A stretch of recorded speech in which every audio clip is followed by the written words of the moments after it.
एक संख्या हूँ, मेरी पहचान बताओ। मुझे 7 बार लो और एक 50 जोड़ दो।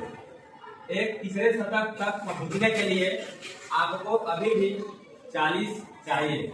यानी कि यह जो प्रश्न है एक पहेली की तरह है, इसको आपको सॉल्व करना है। एक संख्या है जो नहीं पता है और उसका पहचान बताना है, संख्या क्या है आखिर में, जिसको 7 बार लेने पर और उसमें 50 जोड़ने पर वह संख्या कहाँ तक पहुंच जाता है, तीसरे शतक तक पहुंच जाता है।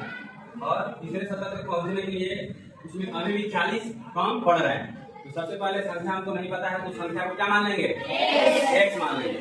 गणित में जो चीज नहीं पता रहता है उसको हम x मान के बनाते हैं। तो यहाँ पे सॉल्व करते हैं। मान लीजिए कि वह संख्या जो है x है।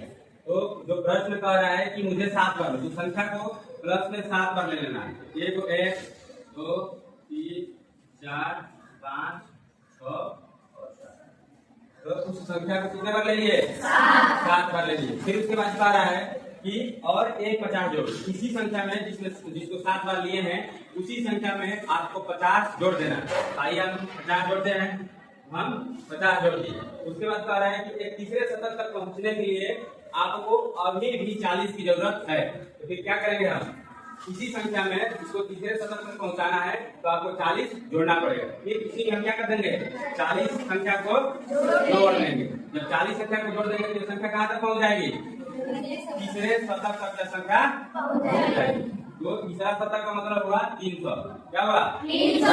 दूसरा शतक आएगा तो 200। हम लिख देंगे 300 बराबर में इक्वल टू में 300। इतना करने के बाद जो है संख्या तीसरे शतक तक पहुंच जाता है, इसलिए इक्वल टू 300।